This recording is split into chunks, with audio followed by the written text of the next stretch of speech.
At the beginning of A Christmas Carol, Scrooge is the grumpiest man you've ever seen. He refuses to give money to the poor. He's stingy with coal in his workplace. He is reluctant to give his employee the day off for Christmas. And anytime someone wishes him a Merry Christmas or glad tidings, he responds with, "Bah humbug." Yeah. Bah humbug. But after these visits from the ghosts of the Christmas past, Christmas present, and Christmas future, Scrooge has a whole new outlook on life. He's changed so much that his housekeeper thinks he's gone crazy, at least in this version. He is so happy. He is so different. And he wants to share that joy with everyone. I think it's a similar kind of joy that Mary and Joseph and the shepherds had on that night long ago. So let's review the story, the familiar story, with a new perspective. The first thing Luke tells us is the political setting for the story. Jesus is born in the Roman Empire, and Caesar Augustus has called for a census of the entire Roman world. Now, at the time, a census was primarily used for taxes. But the requirement to go to your own hometown meant that Mary and Joseph went to the city of David, meaning he was a descendant of David, the revered king. Quite a prestigious thing for a carpenter to be connected to the king. He may have considered this trip an honor despite Mary's pregnancy. The scriptures say nothing about a mean innkeeper or a frantic search for housing while she's in labor. Instead, it says that while she was there, meaning already there and settled in a place to stay, she gave birth. And the text mentions a manger, but it never mentions a stable. They were probably staying in the lower level of a house where animals came in from the cold.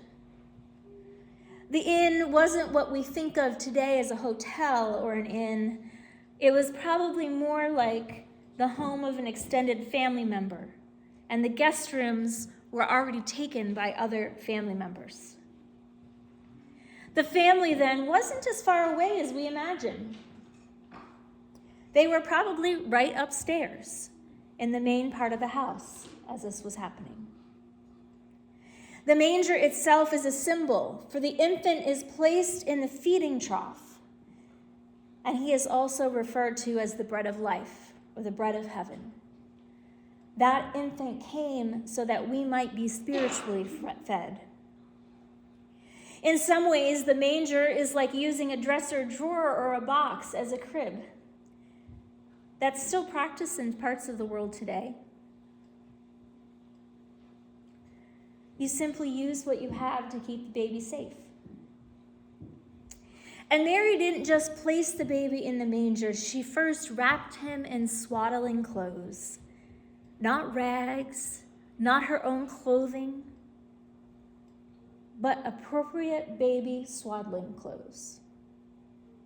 Appropriate clothes for the time.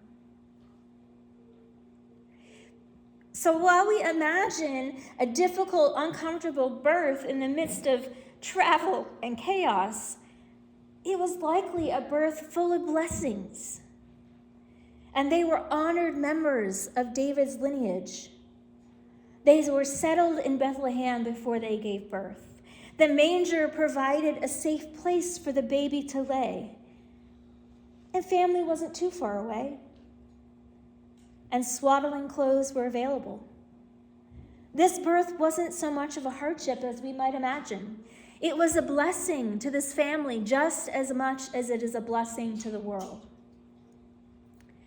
Jesus came to a humble couple who celebrated his birth. And then there's the joy of the shepherds, the other humble people in the story. At first, they are the first to meet the baby. And the trip into the city that night was unplanned. Some of them were probably asleep, while others were keeping watch over the flocks. They were afraid when the angel first appeared. But the angel brought a message of joy. The angel brought good news. A Savior has been born in the city, that city over there on the other side of the hill. And you will go and see him. Then the angel choir appears and proclaims God's glory. What joy and excitement they must have felt. I imagine their hurried walk through the city or into the city was filled with lots of questions and doubts, but there may have been a cautious hope, a quiet whisper, a stunned silence. They went and they found the baby just as the angels had told them. And here is where the story really reminds me of Scrooge's joyful morning. The shepherds are so filled with joy that they spread the word about Jesus' birth with great excitement. And all who heard the story were amazed. More excitement and joy. The shepherds went out praising God for all they had seen, celebrating the gift of this child who is the Savior of all. I imagine the shepherds dancing through the streets a little like Scrooge did in this version, proclaiming the joy of Jesus' birth. Scrooge dances through the streets wishing everyone a Merry Christmas. And he is so full of joy and life that he even slides behind the taxi, right? Behind the coach.